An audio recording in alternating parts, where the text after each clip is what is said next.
qué horrible es agarrar a un San Bernardo. La más amigable de las especies de perros, y convertirlo en el malvado perro Cuyo. Eso fue Stephen King. Hombre, de verdad, hay algo mal en la cabeza de ese tipo. Soy Boot.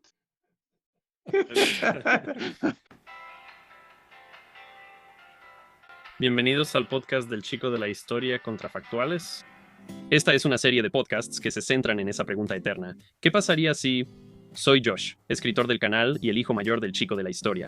La historia merece ser recordada. Me acompaña el propio Chico de la Historia. La historia merece ser recordada. Y el amigo del Chico de la Historia. La historia merece ser recordada. Brad Weber.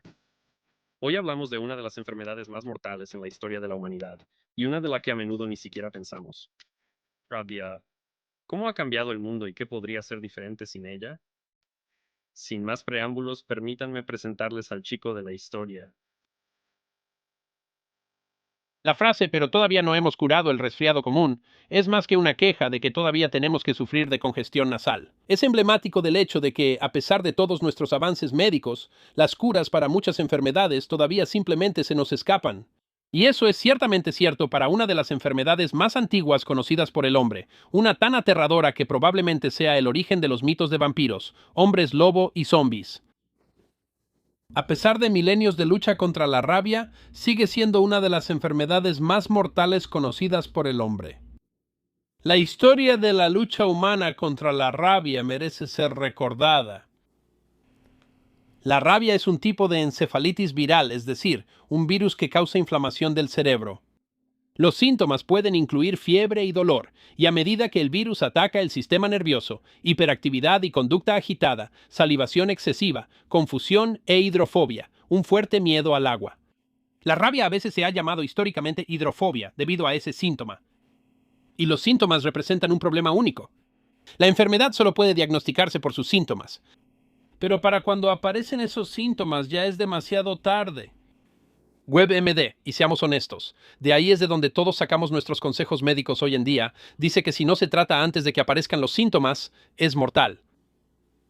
La rabia tiene la tasa de mortalidad más alta, 99.9% de cualquier enfermedad en la Tierra. La rabia se transmite más comúnmente por la mordedura de un mamífero infectado, históricamente y actualmente, principalmente perros, pero también otros mamíferos, incluyendo gatos y zorros, y esto ha estado ocurriendo desde hace mucho tiempo. No está claro exactamente cuándo y dónde se originó la rabia.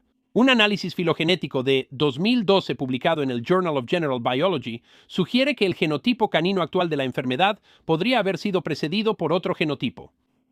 Pero en humanos, por mucho la forma más común de transmisión de la enfermedad es la mordedura de un perro, y los perros han sido el mejor amigo del hombre desde hace bastante tiempo. Pero la relación de los perros con la rabia bien pudo haber sido anterior. El sitio web History of Yesterday explica que la amistad entre humanos y perros comenzó aproximadamente hace entre 33.000 y 40.000 años. Y antes de que comenzara el registro de la historia, los perros entraron en contacto con el aterrador virus de la rabia. La rabia es una de las enfermedades más antiguas que se han registrado. Un artículo de 2017 en el Journal of Tropical Medicine and Infectious Diseases, titulado 4.000 años de conceptos relacionados con la rabia en animales y humanos, señala una tablilla cuneiforme, que registra las leyes de Eshnuna, una ciudad-estado sumeria, y posteriormente Acadia ubicada en lo que hoy es Tel Asmar, Irak, que data de hace unos 4.000 años. Si un perro se vuelve rabioso, y esa autoridad se lo hace saber a su dueño, pero él no vigila a su perro, y éste muerde a una persona y le causa la muerte, el dueño del perro deberá pagar 40 siclos de plata. Esa es una suma enorme. El diario señala que el Código de Hammurabi establece el costo de un barco en solo 2 siclos. Se encuentran más registros en varios de los llamados conjuros para perros, lo que sugiere que estas antiguas civilizaciones sospechaban que la causa estaba relacionada con la saliva del perro, así como textos médicos de la época que reconocen que una vez que la persona está infectada, la muerte es segura. De hecho, la naturaleza mortal de la rabia podría incluso ser anterior a estos textos. Tanto Yama, el dios hindú de la muerte, como Gula, la diosa babilónica de la medicina, están acompañados por perros.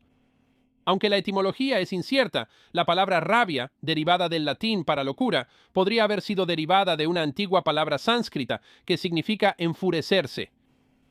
El artículo de la revista señala que la enfermedad fue descrita por varias figuras de la antigüedad clásica, incluyendo a Aristóteles, Hipócrates, Plinio, Ovidio y Cicerón, así como en textos chinos que datan al menos del siglo III d.C. El nombre del género que incluye el virus de la rabia, Lissa virus, se deriva de la palabra griega antigua para violencia, Lissa. Las obras de este periodo reconocieron que la enfermedad estaba de alguna manera relacionada con la saliva del animal y sugirieron la prevención de la enfermedad tomando medidas para evitar que las personas fueran mordidas. El filósofo griego del siglo II, Celso, sugirió cauterizar una herida cuando alguien era mordido. Aunque se desconoce la eficacia del tratamiento, su práctica continuó hasta el siglo XIX. Según el veterinario Fielding O'Neill del Hospital de Animales Takaho en Richmond, Virginia, Celso también sugirió incorrectamente una cura para la rabia al sumergir a la víctima bajo el agua. Aquellos que no se ahogaban morían de rabia. Aunque estos autores parecen haber descrito bien los síntomas de la enfermedad, al igual que los antiguos babilonios 2 milenios antes, no tenían cura para una persona infectada salvo rezar. No está claro exactamente cuánto efecto tuvo la enfermedad en estas sociedades, pero el hecho de que su literatura médica sea tan exhaustiva sobre el tema sugiere que se reconocía como una amenaza significativa. El 18 de agosto del año 180 a.C., la emperatriz viuda Lu de la dinastía Han murió repentinamente a la edad de 61 años, a pesar de que aparentemente gozaba de buena salud. Aunque la causa de su muerte ha sido un misterio histórico, incluso en ese momento, algunos relacionaron su fallecimiento con la mordedura de un perro en marzo anterior, y un texto escribió: «El demonio se parece a un perro». Hoy en día, entre los académicos se acepta ampliamente que la causa de su muerte probablemente fue la rabia. Su muerte resultó en una gran agitación política en China, incluyendo la masacre de su clan. La rabia siguió siendo tema de obras médicas durante la Edad Media. Un tratamiento común en la Europa medieval era colocar el pelo del perro que causó la mordedura, a veces después de ser quemado, dentro de la herida, una cura sugerida por primera vez por el naturalista y médico romano Plinio el Viejo en el primer siglo d.C. Según el diccionario médico de Medicine.net, esa es la etimología del término «el pelo del perro que te mordió», que se refiere a un trago de alcohol que supuestamente cura la resaca. El Dr. O'Neill señala que, aunque el pelo del perro podría curar la resaca, no hacía nada para curar la rabia. En el siglo IX, en Bélgica, la ciudad de Lieja se convirtió en un centro para el tratamiento de la rabia, debido a la presencia de los huesos de San Huberto, el santo patrón de los cazadores. La prevención se lograba quemando a un perro con una llave de metal caliente llamada llave de San Huberto, que supuestamente evitaba que el perro se infectara. Copias de esa llave también se colgaban en las casas para alejar la infección. A los humanos, una vez infectados, se les trataba, según el Journal of Tropical Medicine y Enfermedades Infecciosas, con una incisión en la frente e implantación de hilos de la supuestamente milagrosa estola de los santos, acompañados de oraciones y ayuno. Los resultados eran previsibles. De hecho, las personas que mostraban síntomas a menudo simplemente eran asfixiadas entre dos colchones para evitar que sufrieran los síntomas avanzados y para que no infectaran a otros. De hecho, esos tratamientos podían aplicarse precipitadamente, como señala History of Yesterday. A veces eran demasiado entusiastas en sus intentos de prevenir la propagación de la rabia. Las personas que habían sido mordidas a veces se suicidaban o eran asesinadas por otros, muchas veces sin esperar a ver si la persona presentaba síntomas. En un giro extraño, el diario señala que el papel potencialmente mortal de la saliva fue aprovechado por el general de artillería polaco-lituano del siglo XVII, Kazimierz C. Emanovich, quien, en uno de los primeros intentos de guerra biológica, se dice que disparó proyectiles huecos que contenían saliva de perros rabiosos en 1650. El libro de 2010 Preparación hospitalaria para el bioterrorismo escribe que se desconoce si el general C. Emanovich tuvo éxito con su uso táctico de la saliva animal.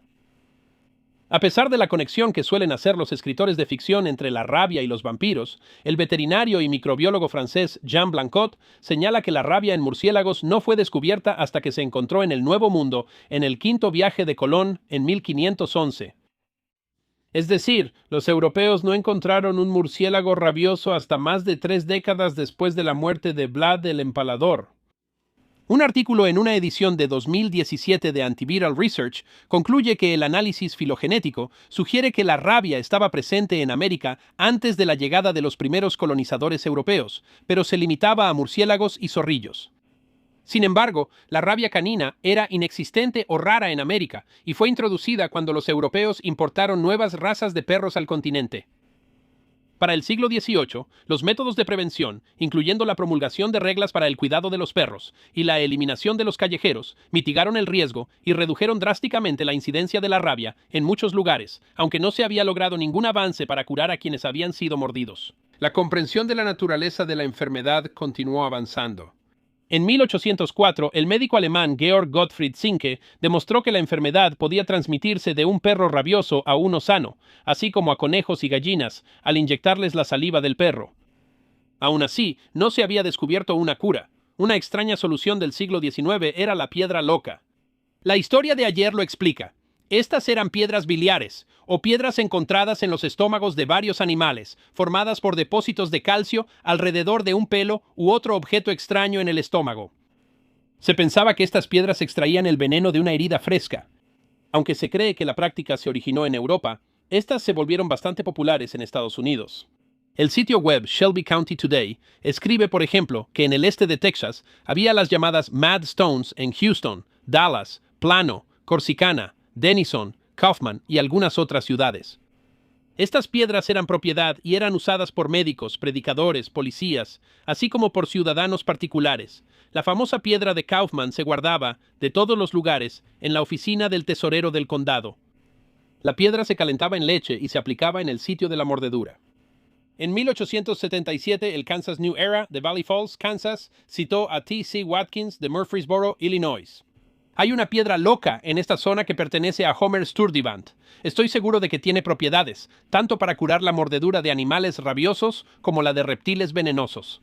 Lo he visto probado. El periódico cita varios ejemplos y concluye que, si todas las piedras locas poseen la eficacia que se les atribuye, la mordedura de un perro rabioso no tiene por qué ser necesariamente mortal, como se ha supuesto generalmente desde hace mucho tiempo.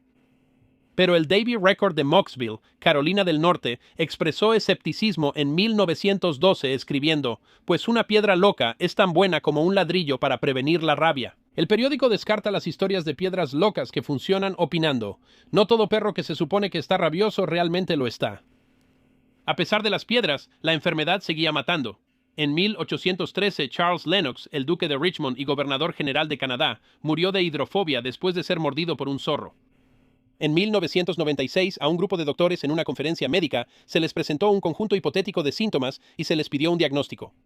Su conclusión fue que la persona descrita como E.P., un escritor de Richmond, murió de rabia. El caso real era el del escritor Edgar Allan Poe, quien murió en 1849, aunque el diagnóstico no puede ser confirmado. En 1868, el pintor italiano Giuseppe Abati murió después de ser mordido por su propio perro. En 1882, George Robertson Reeves, presidente de la Cámara de Representantes del Estado de Texas, murió de rabia después de ser mordido mientras defendía a un niño que estaba siendo atacado por un perro. A medida que la enfermedad avanzaba, lo encerraron en una habitación acolchada con colchones para evitar que se hiciera daño. Cuando el quinto vizconde Hayes St. Ledger contrajo hidrofobia en 1887 después de ser mordido por su zorro mascota, sus compañeros de casa lo asfixiaron con almohadas para evitarle los estragos de la enfermedad. El gran avance llegó en 1885.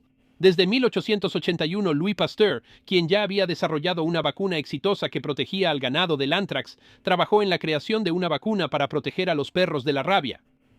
Primero cultivó el virus en conejos y luego lo debilitó extrayendo el tejido nervioso.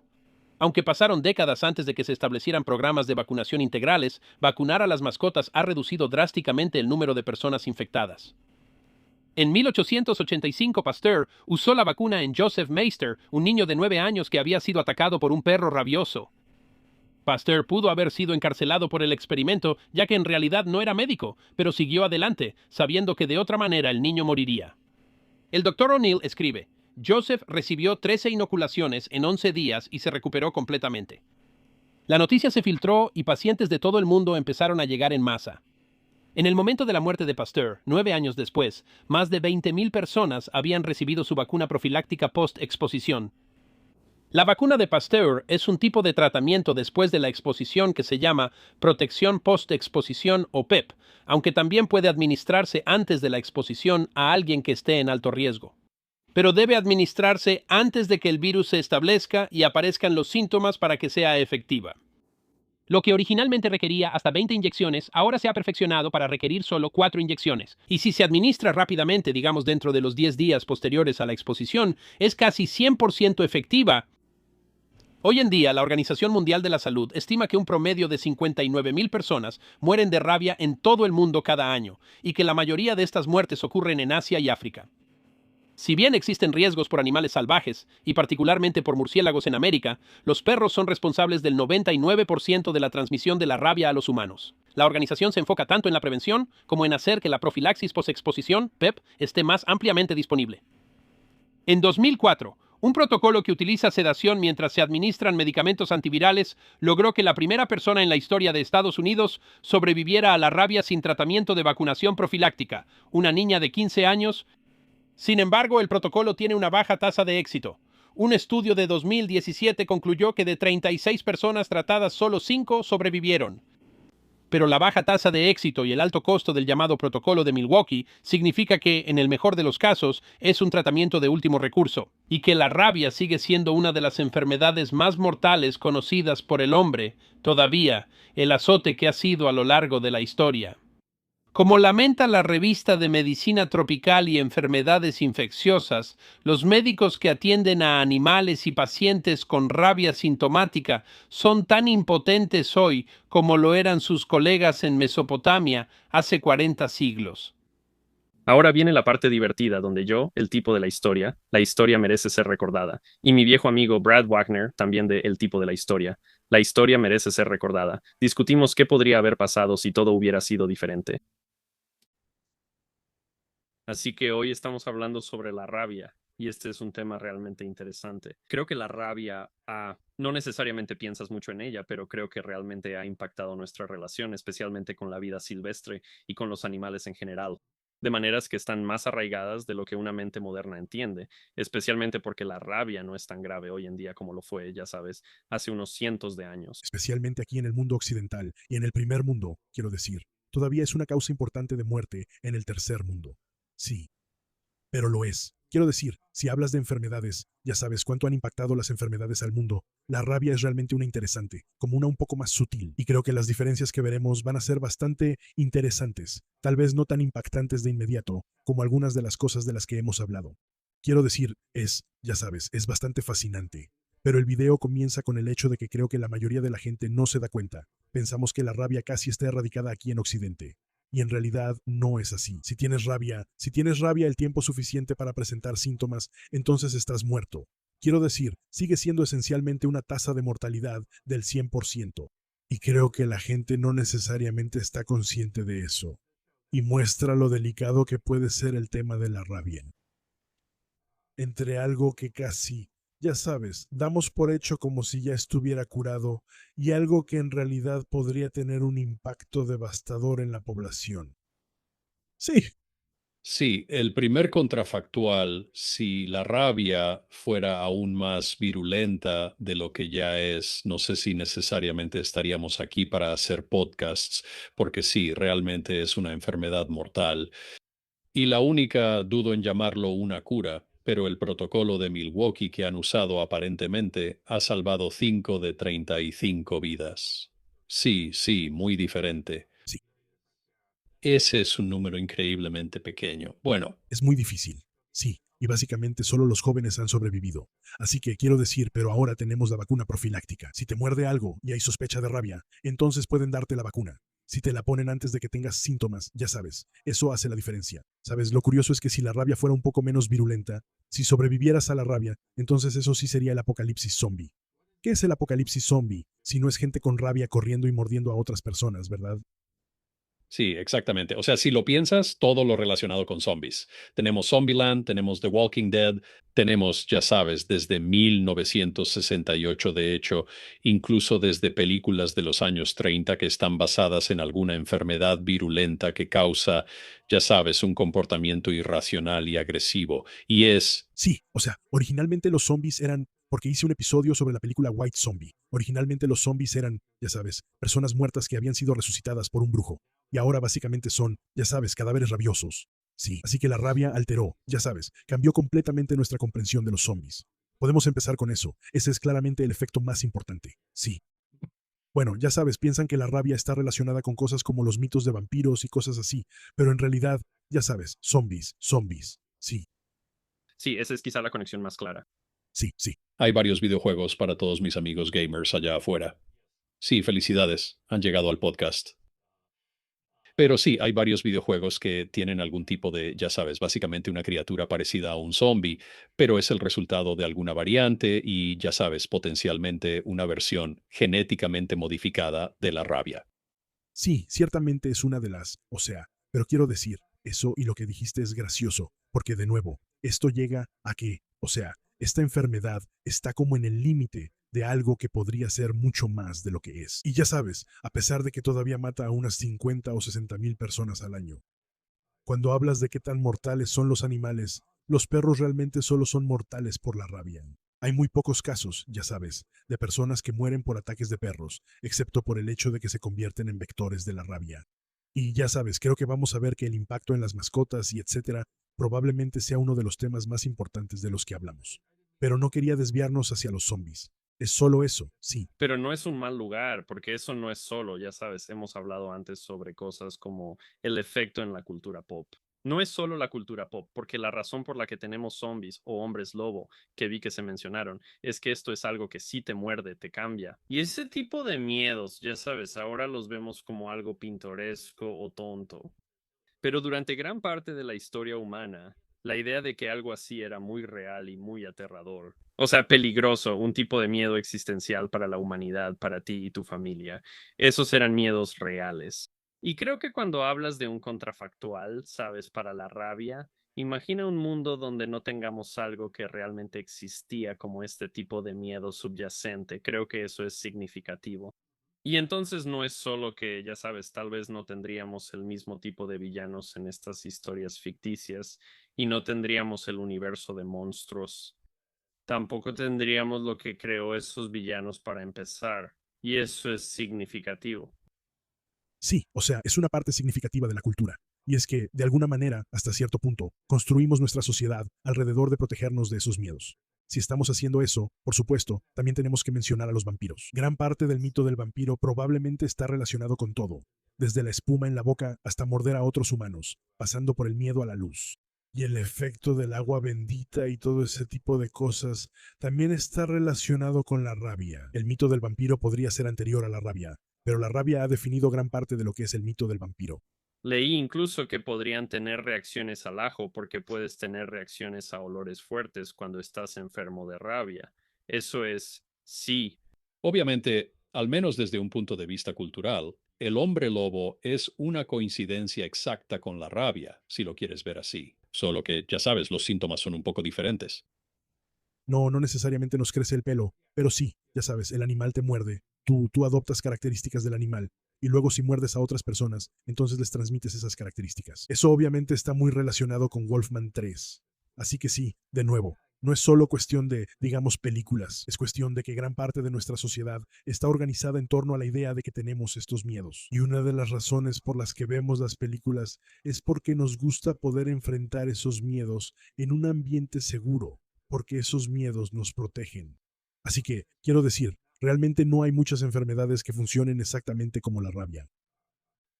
Sabes, muchas enfermedades se transmiten de humano a humano, pero no de una manera tan directa y agresiva como que un humano se acerque y te muerda. Y sabes, una enfermedad que puede cambiar el comportamiento humano, que puede hacer que, literalmente, pierdas la cordura. Eso, ¿sabes? Eso es algo sumamente aterrador para todos nosotros. La gente tiene miedo de perder la razón. Tienen miedo de que las personas que conocen pierdan la razón. Así que eso revive, quiero decir, muchos de nuestros miedos, ya sabes, miedos a la vejez y miedos a todo tipo de cosas que pueden estar relacionadas con esta enfermedad que, aparentemente, es anterior a la civilización humana, podría haber estado con nosotros desde el principio. Algo que encontré interesante fue que incluso desde la antigüedad, sabes, las personas que observaron la rabia realmente ataron cabos y llegaron a esa conclusión. Era la saliva de la criatura infectada la que estaba causando la enfermedad. Y así fue, ya sabes, ese fue un ejemplo donde de hecho alguien observó algo tan directamente y lo entendió bien a la primera. Ahora, realmente no podían hacer nada al respecto porque es una infección viral y la tecnología de la época no podía hacer nada efectivo al respecto. Y todos los remedios caseros, típicos de la mayoría de los remedios caseros, los lees ahora y casi tienes que reírte. Algunos son tan absurdos. Sí, Quemar a alguien con una llave o usar, ya sabes, usar la orina de una cabra o lo que una cabra defecó. Sí, eso es lo de curarte con lo mismo que te hizo daño. sí, lo del perro que te mordió, sí. O sea, puedes ver por qué lo buscan. Pero, todo eso muestra que los remedios eran más místicos. Y, o sea, ni siquiera eran realmente herbolarios. O sea, ni siquiera coincidían con las ideas de la medicina de esa época. Así que eso realmente muestra que, ya sabes, era percibido casi como la ira de Dios. Pero, o sea, es una enfermedad aterradora en la que, ya sabes, te muerden. Y aparte de, ya sabes, la mordida de un perro, estás perfectamente bien, pero tu muerte es inevitable. Eso es, y es inevitable por lo terrible que es. Me refiero al punto en que, ya sabes, preferían asfixiarse a sí mismos antes que soportarlo. Esa es una, esa es una idea aterradora, que puedas ver tu propia muerte y no puedas hacer nada al respecto, y mueras, ya sabes, echando espuma por la boca como un animal. Y entonces, ya sabes, cuando hablas de historia, quiero decir, es una historia interesante. Y también es interesante cómo, con el tiempo, empezamos a tratar de lidiar con la rabia. Creo que es interesante que hoy en día la rabia siga siendo una enfermedad muy mortal fuera de ciertos países, porque ya sabes, la solución requiere un nivel de recursos que simplemente no tenemos en todas partes. Así que, ya sabes, en Estados Unidos prácticamente todos los perros que ves han sido vacunados. Y eso no es cierto en partes del mundo donde los perros son una parte importante de la cultura, pero viven más cerca de lo salvaje y no están siendo vacunados. Y así es, creo que hay mucho que decir sobre que la rabia es una razón para tener en cuenta. Es interesante tratar de llegar a eso. ¿Cómo sería diferente la historia? Y supongo que hay dos escenarios diferentes aquí. ¿Cómo sería diferente la historia sin la rabia? ¿Y cómo sería diferente la historia sin nuestras respuestas médicas a la rabia? Porque ambos están relacionados con el video. Y eso es interesante. Incluso porque hay algunas enfermedades de las que, ya sabes, todo tipo de personas, presidentes murieron por eso y papas murieron por eso. Y podrías decir, ya sabes, generales murieron por eso. La historia sería muy diferente si no hubieran sido ellos. La rabia no es exactamente así. De hecho, ha sido algo selectiva con las personas a las que ha matado, y no necesariamente a personas que hayan tenido un gran impacto en la historia. Así que, sí, fue difícil de investigar. No sé ustedes. Para mí también fue difícil investigar y decir, ¿saben? ¿Qué tanto sería diferente el mundo si no existiera la rabia? Porque no hay un punto de inflexión realmente obvio, ya saben, que haya ocurrido por la rabia. Así que, quiero decir, es una pregunta interesante. Creo que incluso hasta mediados del siglo XX e incluso finales del siglo XX, eso sigue siendo así. Una de las historias de miedo que los padres siempre les contaban a sus hijos era que si veían un perro extraño, no se acercaran a él. Podría ser mordido y entonces tendremos que llevarte al doctor y tendrás que recibir 20 inyecciones muy dolorosas en el estómago, Sí, recuerdo muy claramente que estos eran los hechos que nos presentaban, junto con el hecho de que de alguna manera agacharnos debajo del escritorio nos protegería de bombas nucleares o tornados.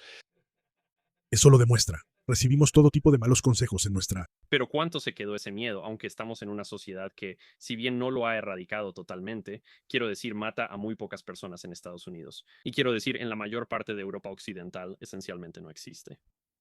Sí, es raro. Es raro en el primer mundo. Es en el tercer mundo donde es más peligroso. Pero mira, quiero decir, si ves en el esquema de las cosas que matan a la gente, 50 y tantos mil al año es, o sea, es horrible. Crecí en un pueblo de 5,000 personas, por el amor de Dios. Pero no es mucho, ya sabes, comparado con otras causas de muerte todavía. Y quiero decir, eso demuestra, o sea, es una enfermedad extraña, pero una que te aterroriza, aunque no esté tan presente. Y ya sabes, como mencionábamos, los impactos culturales, por cierto, porque todos tienen que saber que la rabia mató a Viejo Yeller. Así que posiblemente la escena más triste en la historia del cine es por la rabia. Reto a cualquiera a ver Old Yeller y no llorar al final. Y ese es el impacto de la rabia en la cultura. Más o menos. Si puedes evitar llorar, no tienes corazón. No tienes corazón. ¿Cómo te atreves? Si ves a Old Yeller y no lloras, no lo menciones en los comentarios porque eso, ya sabes, no quieres admitirle eso a la gente. Sabes, en esa línea quiero decir, creo que una de las cosas que pudo haber pasado aquí, especialmente, o sea, ves lo profundamente arraigado que estaba el miedo y lo temprano que lo conectamos con los perros. Quiero decir, en algunos de los primeros códigos legales de la civilización ya se hablaba de perros rabiosos. Pudimos haber tomado la decisión. Sabes, cuando incorporamos a los perros a nuestra vida, hubo muchas cosas positivas en cómo funcionó esa relación. Es posible que como sociedad hayamos podido elegir deshacernos de los perros porque teníamos mucho miedo de la rabia y al final no lo hicimos. Quiero decir, claramente porque amamos a nuestros perros, pero podrías imaginarte un mundo donde decidimos que esto es demasiado peligroso y nos deshicimos de ellos. Absolutamente, sí. Bueno, si ves hoy en día, quiero decir, ahora protegemos mucho más que antes en la sociedad.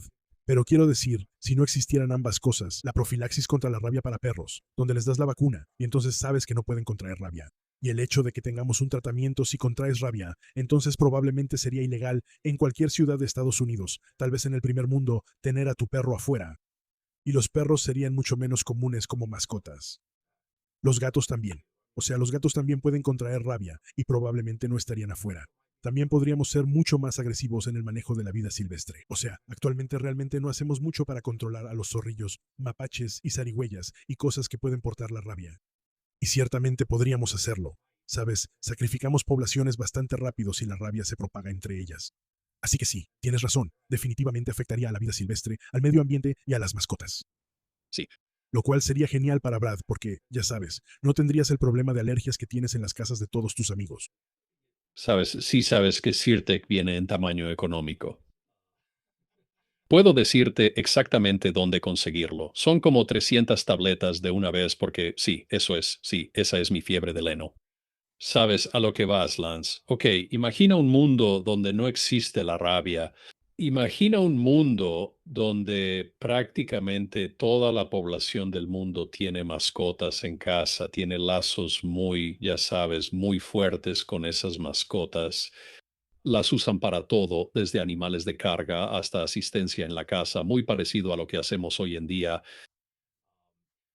Así que yo diría que probablemente habría aún más, incluso más interacción entre humanos y perros y habría un lazo aún más fuerte. Pero la rabia hasta cierto punto ha sido como ese freno para eso. Y si ves, ya sabes, si ves la cultura popular en los 1700 y antes la tenencia de perros, sí existe. Ya sabes, el señor tiene sus sabuesos de casa. Ya sabes, tal vez el leñador tiene a su perro fiel, que ya sabes, le ayuda a mantenerse a salvo de los lobos o lo que sea, pero no tienes lo que tenemos actualmente, que voy a argumentar que en realidad puede ser un impacto negativo de esto, donde llevan chihuahuas en bolsos de mano. Sí, cuando subo a un avión con... Mi propósito completamente funcional. Los perros de compañía son, tienes razón, sí.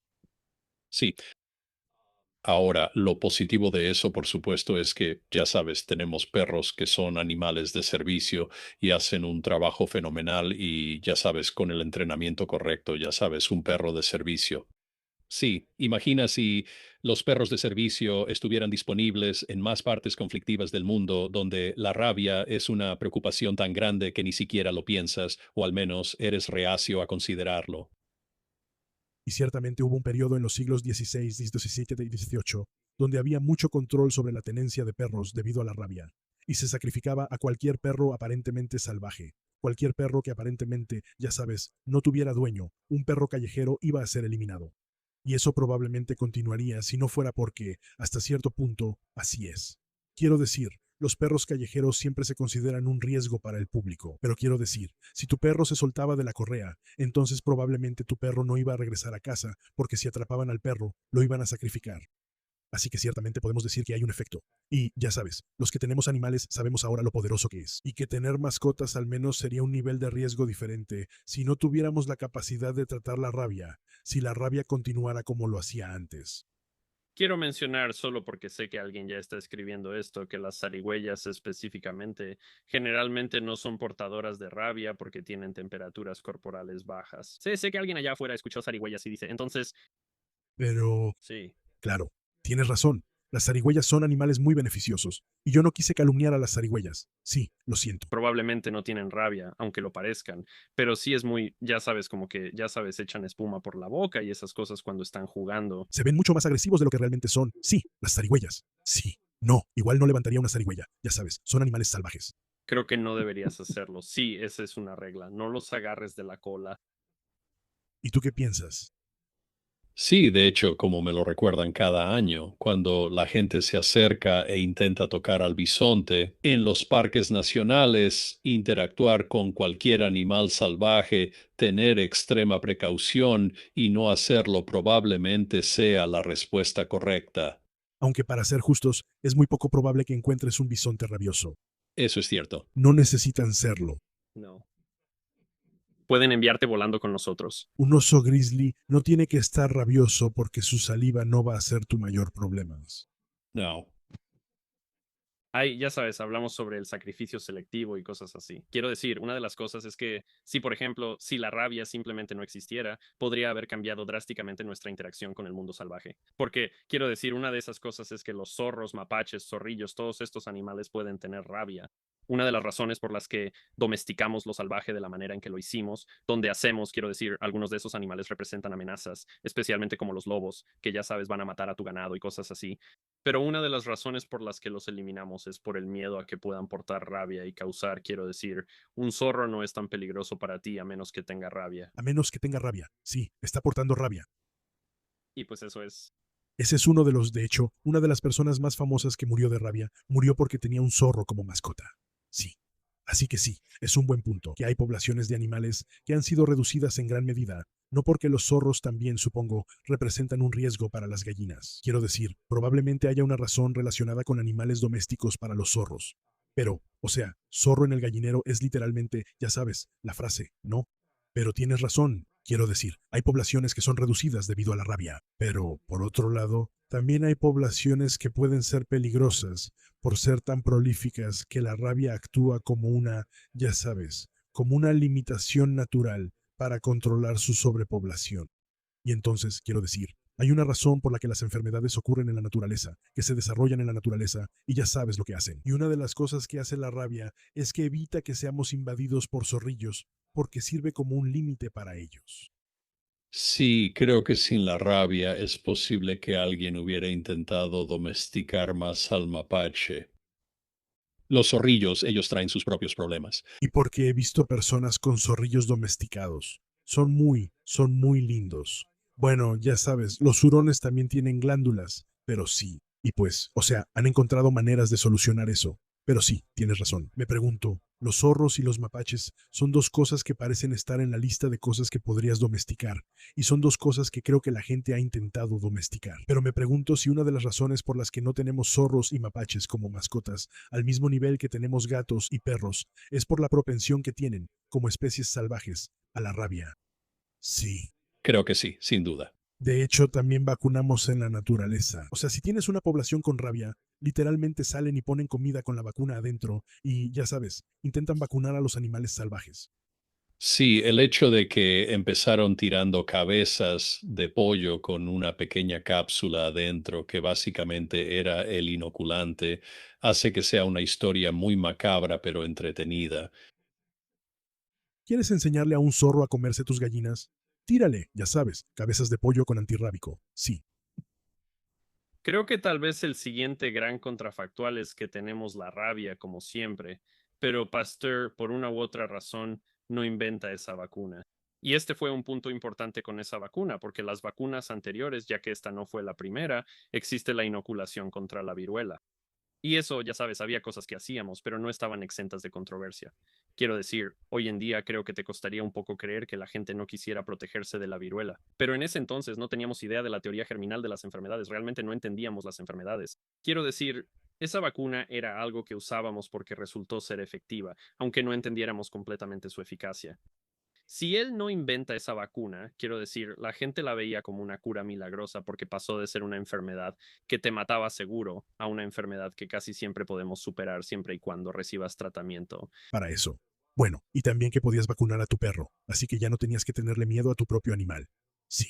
Sí, cambió completamente la percepción pública de lo que era una vacuna y lo que podía hacer. Y eso fue por lo mortal que era. Eso es una de las cosas con la viruela. Podías sobrevivir a la viruela, por horrible que fuera. La gente aún tenía dudas al respecto.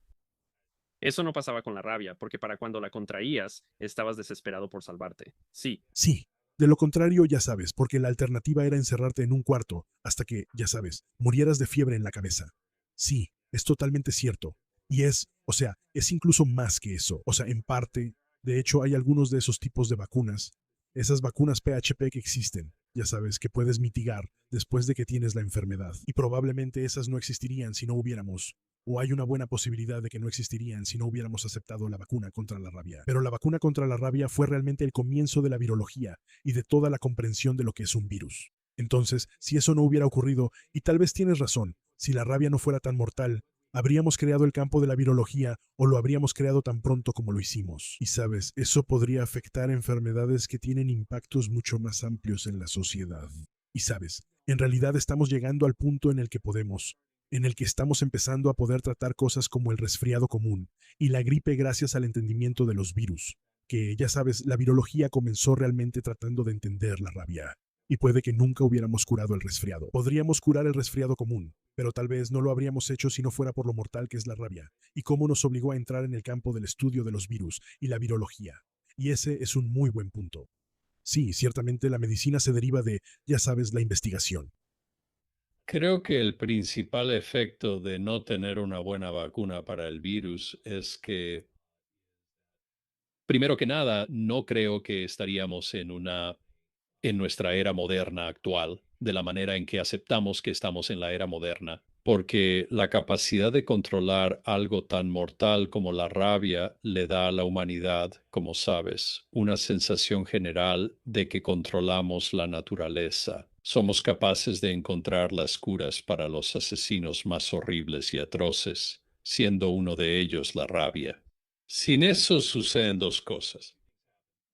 En primer lugar, seguimos teniendo a varios cientos o incluso miles de personas que mueren cada año por rabia. Y en segundo lugar, existe un efecto psicológico de que, de alguna manera, el mundo natural todavía está en nuestra contra y tiene la ventaja. Y esos son efectos sutiles, pero al mismo tiempo son muy reales.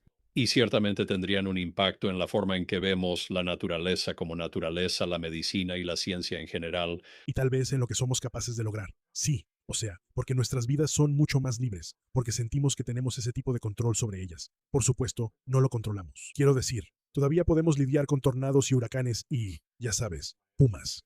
Si te atacan, de nuevo, no te preocupas por la rabia. Ni siquiera es que el puma te desgarre la garganta.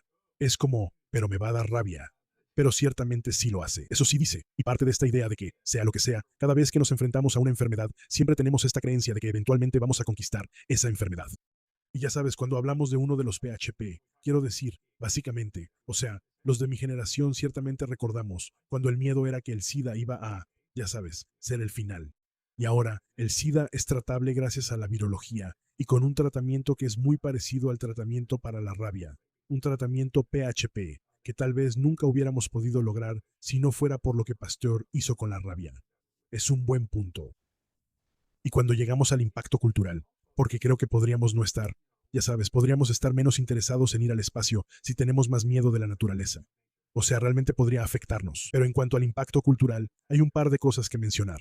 Por cierto, mencioné Old Yeller. Sin la rabia, no habríamos tenido la película Cujo. Que caray, todavía me da algunas pesadillas. Qué horrible es tomar a un San Bernardo, la raza de perro más amigable, y convertirlo en el malvado perro Cujo. Eso fue obra de Stephen King, amigo. De verdad, hay algo mal en la cabeza de ese tipo. Perdón, en muchos sentidos probablemente podrías decir eso, pero no me importa si intenta demandarme, porque no creo que pueda hacerlo en la corte y defender que no hay nada muy extraño dentro de la cabeza de Stephen King. Pero quiero decir, culturalmente, ¿qué hubiera pasado si hubiéramos tenido otros 20 a 40 años de Edgar Allan Poe? Sí, Por cierto, siguiendo tu punto, Lance, ¿cuál es el viejo dicho? El genio suele estar a un paso de la locura. sí. Sí, Stephen King definitivamente es una de esas personas. Sí, piensa de maneras muy, muy inusuales e interesantes, lo cual tiene un resultado muy, muy efectivo cuando pone palabras en la página impresa. Así que, de todos modos, sí, pero definitivamente los efectos o sea, incluso si pensamos en las películas de terror en general, y ya sabes, volviendo a nuestros comentarios anteriores sobre los zombies, tenemos esa fascinación oscura con lo desconocido. Sí, Sí. Así que es algo interesante que se relaciona con, no sé cómo se relaciona. Se relaciona con Stephen King porque él tenía ese estúpido perro rabioso en esa película aterradora. Así que, ya sabes, no me molesta llorar con Old Yeller, pero hombre, no necesito volver a ver Cujo nunca más en mi vida. Me perturbó cuando era joven. Pero hay otras películas que me perturban más, tengo que decirlo. Así que, ¿Quién sabe qué cosas nuevas podría haber habido si Poe hubiera sobrevivido, verdad? sí, tienes razón. O sea, pero ¿cómo sería si no tuviéramos vampiros, hombres lobo y zombies porque no existía la rabia? ¿Qué se le habría ocurrido a Edgar Allan Poe? Eso es si él ciertamente se inspiró en eso. me encontré con algo durante la investigación para este tema, y fue que fui a una reunión de virólogos con doctores y les di una lista de los síntomas que llevaron a la muerte del sujeto. Y la respuesta abrumadora fue rabia. El sujeto era Edgar Allan Poe. Era Poe, sí. Entonces, o sea, tienes que tener cuidado con eso. Escucharás todo el tiempo, verás que el periódico dirá algo como que un viejo misterio ha sido resuelto. No sabemos que la rabia mató a Edgar Allan Poe porque no hay restos que realmente puedan ser analizados para eso. Pero, o sea, es una teoría muy convincente. Y eso es, ya sabes, eso es lo que estamos diciendo aquí. Es que Poe supuestamente fue mordido por un gato. Si Poe no hubiera muerto de rabia, si asumimos que sí, entonces, ya sabes, probablemente habría sido enterrado. Quién sabe cómo eso pudo haber cambiado a Edgar Allan Poe.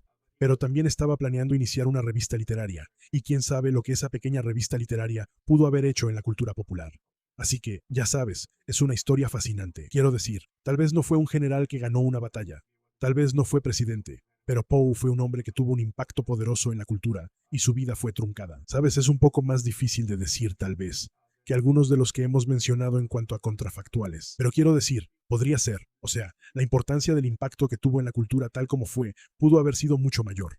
Y ya sabes, ¿quién sabe qué podría haber salido de la mente de Edgar Allan Poe? Quizá incluso más perturbador que Stephen King. Sí. ¿Y qué tal si Edgar Allan Poe sigue? Él crea un imperio editorial. Él sigue sumando a su ya, sabes, bastante extensa obra. ¿Sabes? Y si él se convierte en la primera superestrella de los medios, es muy posible que haya un efecto de arrastre donde los imitadores digan, bueno, vamos a buscar, ya sabes, vamos a buscar jóvenes talentosos, prometedores, y vamos a crear nuestras propias revistas. Muy posiblemente, la historia de la literatura podría haber sido más sobre publicaciones serializadas mensuales o semanales, o cualquier tipo de publicación en lugar de novelas.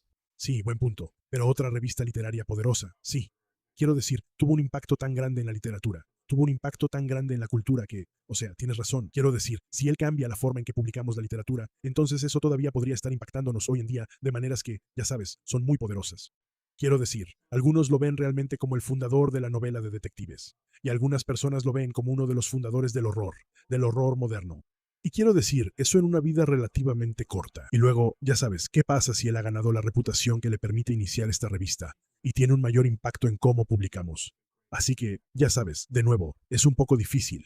Tenemos muchas de estas situaciones cuando entramos en los contrafactuales. Es un poco difícil de decir, excepto que uno pensaría que la cultura sería diferente. Tal vez todos seríamos góticos. Tal vez todos estaríamos vistiendo de negro. Fue aún más, incluso más impactante. Sí, porque él ya sabes, hay gente que, o sea, sociedades de Edgar Allan Poe y esas cosas. Así que sí, o sea, Imagina si hubiera llegado a ser como el gran hombre de la publicación estadounidense, que pudo haber sido, en vez de alguien que, o sea, no fue muy reconocido en su época, y alguien que, ya sabes, nos dejó temprano. Entonces, o sea, ¿qué tal si él hubiera seguido, ya sabes, otros 20, 40 años y realmente se hubiera convertido en la gran historia editorial de Estados Unidos? Entonces, ¿quién sabe qué historias serían esas y cómo nos habrían impactado?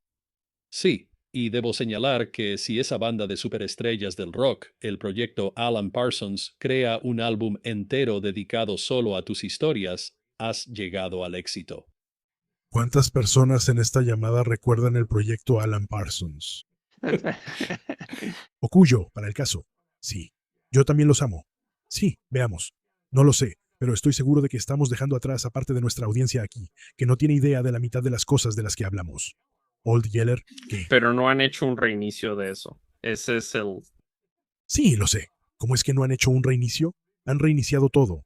Sí, creo que una versión en CGI de Old Yeller podría ser.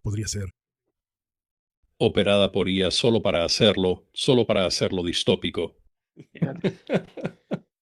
Ya sabes, no hay muchas personas que hayan sido asesinadas, por eso que sean súper importantes. Creo que una de las más interesantes, la mencionaste en el episodio, es la emperatriz Liu. Y solo Solo hablas. hablas de ella un poco realmente.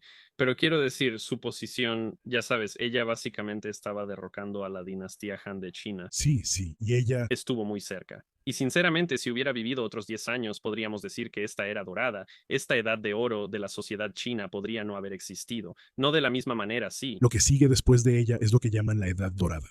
Sí. Bueno, y no es solo derrocar a los Zhou, o los Yu, ¿verdad? Estuvo muy cerca de erradicar el confucianismo. Sí, ¿qué tan diferente habría sido la historia de China? O sea, ella tenía 61 años cuando murió, así que la historia hace un poco cuestionable que haya muerto de rabia, porque el tiempo que pasó entre cuando supuestamente la mordieron y cuando murió. Quiero decir, hay muchas posibilidades de que simplemente la hayan envenenado, porque después, ya sabes, matan a toda su familia. Pero si asumimos que sí, que murió de rabia, y si vemos dónde estaba ella y la razón por la que la desafiaban tanto, si hubiera consolidado más a su familia, o si hubiera tenido más éxito derrotando a los Zhou, entonces eso sin duda habría impactado la cultura china. Y es difícil decirlo.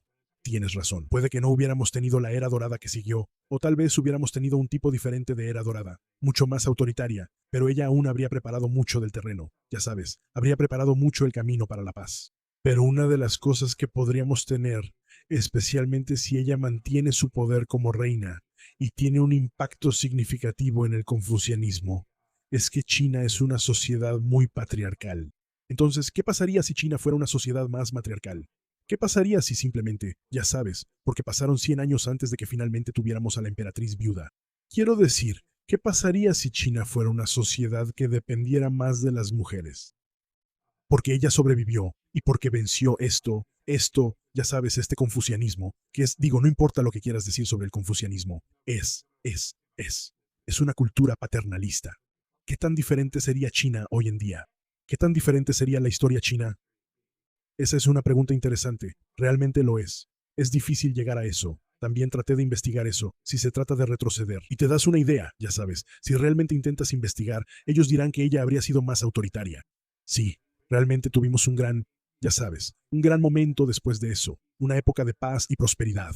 Pero ya sabes, realmente es un poco difícil adivinar exactamente cómo cambiarían las cosas. Pero quiero decir, ciertamente podría ser significativo si tienes una dinastía completamente diferente de una de las dinastías más poderosas en la historia de China. Podría haber descendido en guerra, pero es difícil. Parece haber una idea de que las personas que ella era muy, muy buena en el arte de gobernar, pero las personas que la siguieron quizá no lo eran. Pero sí, no sabemos mucho sobre ellos porque, ya sabes, todos fueron asesinados. Pero su caída fue utilizada esencialmente, quiero decir, como una herramienta literaria durante gran parte del resto de la historia china, como alguien que, ya sabes, era arrogante y llegó y tomó el poder que no debía haber tomado. Y fue castigada por los dioses por eso, o por la gente, ya sabes, a la que mató. Y se suponía que eso también era una advertencia para los emperadores, para asegurarse de que, ya sabes, tu esposa o tu madre viuda no tome demasiado poder. Y eso, quiero decir, eso fue impactante, pero también te muestra lo arraigado que ya estaba ese patriarcado, porque por eso crearon esas historias en primer lugar, ¿no? Sí, creo que ella es bastante interesante. Ya sabes, es difícil decirlo. 61 es, sí, realmente bastante anciano para la época. Así que es difícil decir cuánto más habría vivido de todas formas o cuánto más habría logrado. Pero ciertamente la gente le tenía miedo. Y eso indica que podría haber tenido mucho más potencial. Sí, y una emperatriz exitosa en ese tiempo habría sentado un precedente. Y ya sabes, como hemos visto, especialmente en sociedades patriarcales, tienden a seguir siendo patriarcales hasta que ocurre algo realmente importante. Para alterar las suposiciones, las creencias y los estándares, ya sabes, los estándares y normas. Entonces, ¿podría ella haber sido esa influencia? Y la sociedad china también es muy burocrática, y eso se deriva en gran parte del confucianismo y del hecho de que, durante siglos, tuvieron un examen confuciano para el servicio civil. Y quién sabe, o sea, tal vez, ya sabes, las dinastías no duran tanto si no tienen eso. o tal vez duran más, o tal vez simplemente son muy diferentes en carácter. Pero ella fue una persona importante en la historia que supuestamente murió antes de tiempo. Es difícil decir cuánto antes de tiempo, pero antes de tiempo por la rabia. Y eso, ya sabes, fue hace mucho tiempo. Pero quiero decir, podría transformar totalmente toda la naturaleza de la cultura china, que aún se reflejaría en el mundo moderno. Había otro tipo que pensé que podría ser interesante. Creo que tú también lo mencionaste, Charles Lennox, quien estaba a cargo de Canadá. Sabes, probablemente él fue el más, quiero decir, leí una cita que lo llamaba la figura política y militar más poderosa del continente en ese momento. Y una de las cosas que provoca su muerte es que genera un vacío de poder que elimina básicamente, o sea, debilita el control imperial británico sobre la región por un tiempo y lleva a otra cosa. Yo hice un episodio, yo lo escribí, tú lo hiciste, por supuesto, sobre la rebelión de 1837. Y una de las razones por las que eso sucede es por estas camarillas oligárquicas que están luchando por el control de Canadá. Y si Lennox hubiera sobrevivido, quiero decir, él podría haber prevenido esencialmente esas rebeliones. Él podría haber llevado a una unificación de Canadá superior y Canadá inferior, para lo cual parecía tener una visión, quiero decir, décadas antes de que realmente sucediera. Entonces, ¿qué significaría eso en la historia? Supongo que eso es difícil de decir. Esas rebeliones al final, ya sabes, son sofocadas, pero ciertamente hubo disturbios, porque eso podría haberse evitado si él no se hubiera, ya sabes, metido en una pelea con un zorro mascota. Eso termina llevando a consecuencias muy, Una manera muy extraña de morir. sí, y él es quizá, bueno, además de la emperatriz Liu, una de las figuras más importantes, ya sabes, de más alto rango que murió de rabia. Y de nuevo, en un momento en el que ciertamente pudo haber tenido más impacto. O de no ser por, es simplemente una historia extraña. ¿A quién lo muerde un zorro? Pero ya sabes, Charles Lennox sí. Pero, y de nuevo, ya sabes, podríamos haber erradicado a los zorros en Estados Unidos si la rabia siguiera siendo el problema que era. Quiero decir, los zorros siguen siendo una de las poblaciones que en realidad están más en riesgo por la rabia. Esa es una buena pregunta. Es una pregunta válida. Quiero decir, realmente podría haber transformado la cultura canadiense desde la posición en la que estaba. Bueno, ¿y sabes qué significaría si Canadá se hubiera unido así, ya sabes, varias décadas antes? No sé si eso habría, ya sabes, no sé si eso habría cambiado la Primera Guerra Mundial o la Segunda Guerra Mundial. Podría haber tenido algún significado para la historia canadiense. Y ciertamente hay partes de la historia canadiense sobre esas rebeliones de 1837 que han perdurado todo este tiempo y que, ya sabes, no existirían hoy en día. Pero no sé, cuando estaba viendo eso, bueno, creo que es algo interesante. No sé si podría pensar en un muy buen hilo conductor para el escenario contrafactual. De hecho, bueno, 1837 y durante los siguientes 20 años, Canadá se une bajo un estadista muy capaz, ya sabes, con experiencia militar, y ese pequeño conflicto comienza entre la Unión y los Estados Confederados de América en 1860. Canadá, como entidad antiesclavista, decide que, bueno, en realidad sí, bueno, sí tenemos algo en juego en esto. Ya sabes, enviemos algunas tropas canadienses. Eso es interesante, es una posibilidad. Premisa interesante ellos. Podrían haber tomado esa decisión fuera de, ya sabes, lo que quería el imperio, lo que quería Gran Bretaña, porque para Canadá eso estaba justo al otro lado de la frontera. No había, bueno, hasta cierto punto sí hubo algo de movimiento transfronterizo de confederados que iban a Canadá. Y quiero decir, no es como si estuviera totalmente fuera de su alcance, sí. De hecho, tendían a simpatizar más. Quiero decir, no podían simpatizar abiertamente con la Confederación por la esclavitud. Pero en realidad, ya sabes, al menos permitieron, tomó mucha presión de Estados Unidos antes de que finalmente empezaran a hacer algo contra los expatriados confederados que estaban allá. Es una pregunta interesante. Sí, pero, ya sabes, una Canadá diferente ciertamente pudo haber impactado la historia estadounidense de maneras significativas. Sí.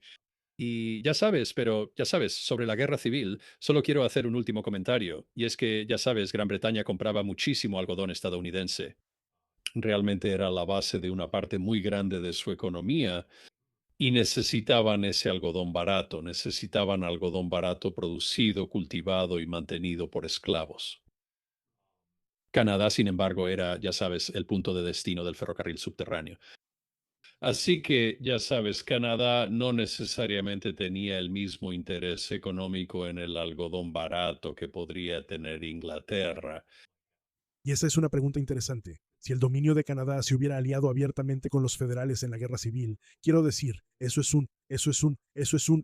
un contrafactual bastante grande, ya sabes. Mm. O podrían haberse aliado con los confederados también, en solidaridad con sus hermanos al otro lado del charco en Inglaterra.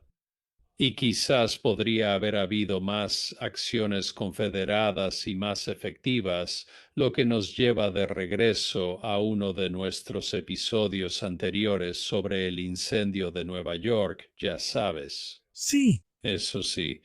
sí. Y si las fuentes confederadas hubieran tenido, ya sabes, aunque sea un poco más de apoyo de Canadá o una postura menos de no hagan olas y no los molestamos. Es un poco de cualquier forma. Es un poco difícil trazar una línea directa desde la muerte de Lincoln hasta, necesariamente, cualquiera de esos escenarios. Pero quiero decir, Lincoln pudo haber impactado el gobierno de Canadá de varias maneras. Y eso pudo haber cambiado las cosas. Así que, de nuevo, sí, eso es alguien. Bueno, y debemos ser justos porque realmente no sabemos si eso mató a Poe. Y también hay algunas dudas sobre si eso fue realmente lo que mató a Lincoln. Y eso es una de las cosas interesantes sobre la enfermedad también. Así que, quiero decir, no sabemos con certeza si mató al emperador Liu. Sí, no sabemos con certeza si mató, por ejemplo, al emperador Pong. No sabemos con certeza si mató a Linux, pero sabemos que es una enfermedad muy mortal. Así que ya sabes, cualquiera de ellos podría ser. Sí. Están en la lista de los que generalmente se considera que murieron de rabia. Ahora sí creo que la rabia podría ser una de las razones por las que Pie Grande no ha conquistado el mundo. Porque solo estoy especulando, pero quizá él sea particularmente vulnerable, o tuvo su propio tipo de rabia, un apocalipsis zombie de Pie Grande que los ha mantenido así. Podría ser. Sí. Yo pensaría que es más probable, dado que vive en la naturaleza, que probablemente sea resistente a la rabia. Es posible. Eso pensaría yo. Y entonces, ya sabes, obviamente, si no hubiéramos recibido la vacuna contra la rabia, habría surgido Sasquatch porque muchos de nosotros habríamos muerto de rabia. Pero creo que todos podemos estar de acuerdo. Sasquatch ya es lo suficientemente aterrador. Un Sasquatch rabioso. Es simplemente una idea aterradora. Aterradora. Deberíamos, de alguna manera, deberíamos escribir eso para que nadie nos robe esa idea y haga una película brillante. O por otro lado, Tienes razón, tienes razón. porque nos da algún tipo de crédito para cuando hagan esa película. Cuando hagan la película del Sasquatch rabioso. Sí, sí. Nos conformamos con el 1%, sí, eso es todo lo que necesitamos. Eso es todo lo que necesitamos. Gracias por tener esa idea brillante. Lo escucharon aquí primero. Bueno, empezamos con zombies, así que ¿por qué no? ¿Saben? Un Nessie rabioso también sería bastante aterrador, ¿saben? Puedo pensar en muchas cosas que a Ravid le gustaría, ya sabes, mi maestra de tercer grado, Ravid. No, eso es material de pesadilla. Todo tipo de cosas. No quieres estar cerca. Aliens, ovnis. Sí, y si los ovnis vinieran y luego se infectaran de rabia. Entonces, sí, ya sabes, tal vez eso sea como la guerra de los mundos. Tal vez la rabia es lo que nos impidió ser conquistados por los ovnis, porque cualquiera que vea el canal de historia sabe que eran alienígenas ancestrales. Y tal vez, ya sabes, tal vez fue la rabia lo que los mantuvo alejados. O por otro lado, ¿y si fuéramos atacados por alienígenas rabiosos? Eso sería aún peor. Bueno, Tienes que asustar. Solo tienes que asumir que un alienígena que tiene, ya sabes, algo como un phaser que puede poner en aturdir, va a mirar a un zorro rojo y decir, eso es realmente lindo. Quiero llevarme uno a mi nave y de repente, sí, es cierto, sí, recoge un zorro. ahí está. Ahí está la premisa de la película. El alienígena captura un zorro y vuelve rabiosa a toda la nave alienígena. Y luego tenemos, ya sabes, alienígena zombie, vampiro, hombre lobo. Sasquatches atacando desde el espacio exterior con pistolas de rayos. Y eso sería mucho más ridículo que, por ejemplo, Iron Sky, donde los nazis llegan. Es cierto, sí. En cuanto a la premisa, Creo que estamos justo en el territorio de Plan 9 del espacio exterior ahí. De hecho, ahí es justo donde hemos aterrizado, ¿verdad? Ahí. No están haciendo zombies desde la nave espacial en Plan 9 del espacio exterior, así que, ¿y si estamos compitiendo con lo que generalmente se considera la peor película jamás producida? Creo que estamos viendo la calidad de nuestras ideas aquí. Yo sí creo que, ya sabes, incluso si aspiráramos a tener una película que estuviera en Mystery Science Theater 3000, suponiendo que todavía estén transmitiendo eso, entonces ya sabes, pero ya sabes, Quizás de alguna manera revivir ese programa solo por los alienígenas rabiosos. Sí. personalmente creo que tenemos ideas de $1.000 millones aquí. Hemos propuesto 4 o 5 geniales. Películas. Sí, lo sé. Toda nuestra fortuna se va a perder porque alguien escucha nuestro podcast y roba todas nuestras grandes ideas. bueno, en lugar de regalías, aceptaremos acciones de SpaceX. o envidia, ya sabes, solo dilo. Cualquiera de esas está bien, está bien. para ofrecernos. Gracias por escuchar este episodio del podcast de History Guy. Esperamos que hayas disfrutado este episodio de Historia Contrafactual, y si fue así, puedes encontrar mucha más historia si sigues a History Guy en YouTube. También puedes encontrarnos en thehistoryguy.com, Facebook, Patreon y Locals. Si quieres escuchar más contrafactuales, quédate con nosotros. Publicamos podcasts cada 2 semanas.